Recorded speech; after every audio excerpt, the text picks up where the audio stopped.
Well, I'm 75 now,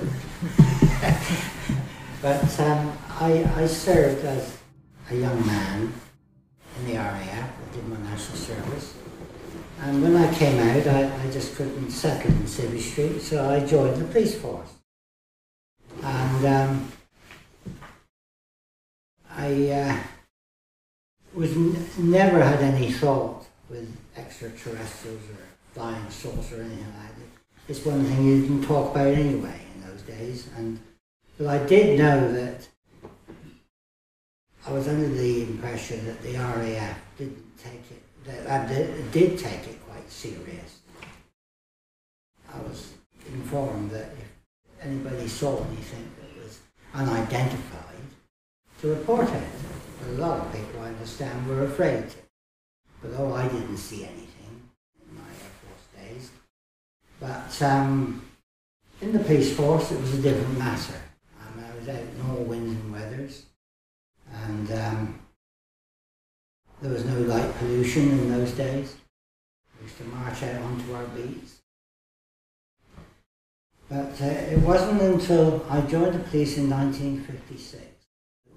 It wasn't until around about 1976 that I really started getting interested in this type of thing, because I was seeing things in the sky. And I can remember one night we had friends visiting us. I was on night duty that night, so this must have been about 8 o'clock. We had friends visiting us.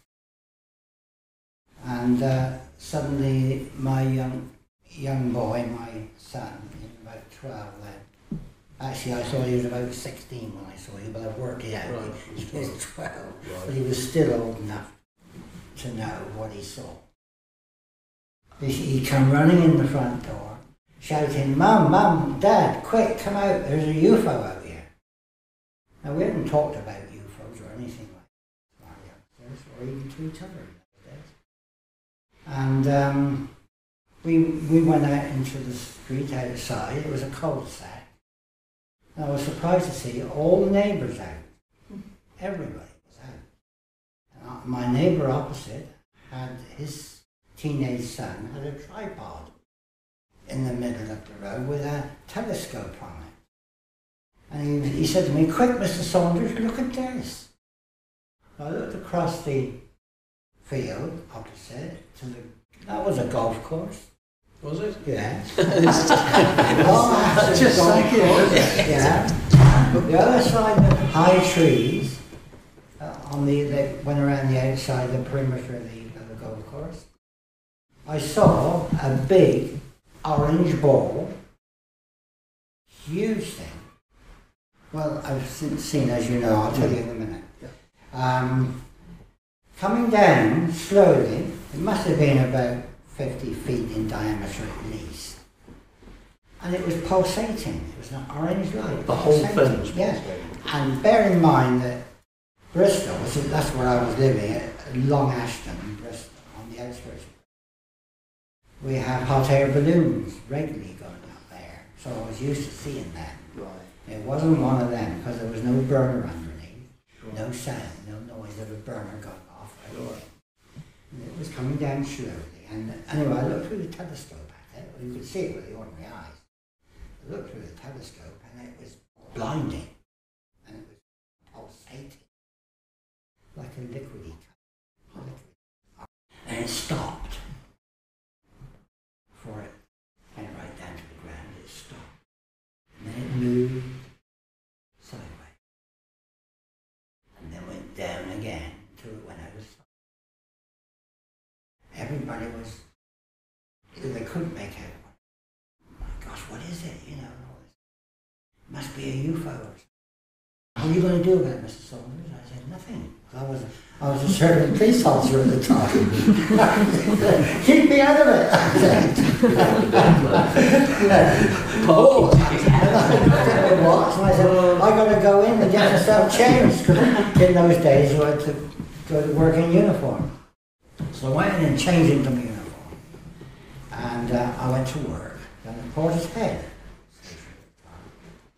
And I didn't say anything to the lads.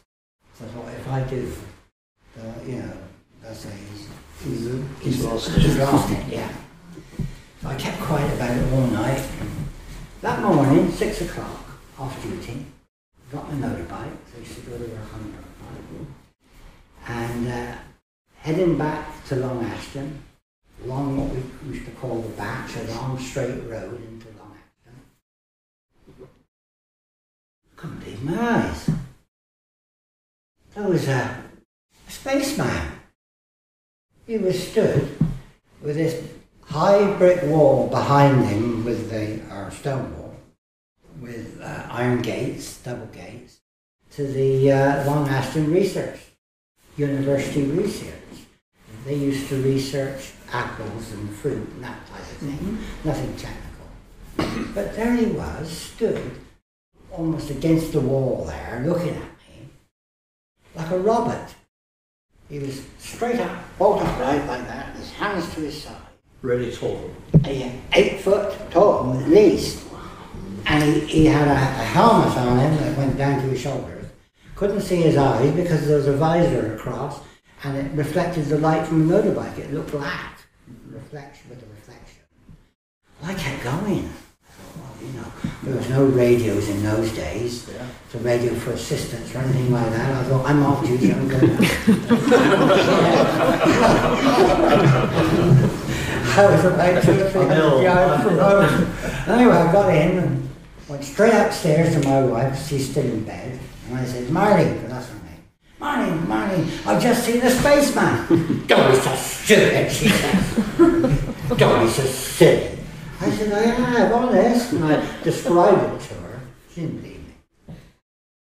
Anyway, that same night, on BBC Points West, nationwide television, there was a report of an old couple near Bath, and that wasn't very far away from us, about 15 miles. This is 76? 76, yeah. They were in their Morris 1000, the old Morris 1000, driving along this country road near Bath. Their engine cut out, the lights went, and they seen this spaceman walking towards them in the middle of the road. And he was frantically trying to start. This spaceman got down like that and looked in his side window, and he managed to get it going. And it eventually sped off and left the spaceman in the road. And I said, there you are, Marlene, there you are. That's the same man, I bet. I bet that. Yeah. So whether it was a prank, I don't know. But no, that was, well, we were quite involved with that. I actually seen that, and nobody to this day believes me. No, I never mentioned it to my police colleagues. See, that woman that you're referring to there, not to take away from you, because I'd like to hear more. She continued as your daughter, and the policeman currently being investigated in Wiltshire have this kind of poltergeisty kind of activity. You know about it, Phil. Regular stuff. It so often, and I wouldn't be at all surprised with you in some ways, that it buys itself into you in a bigger way than you were aware.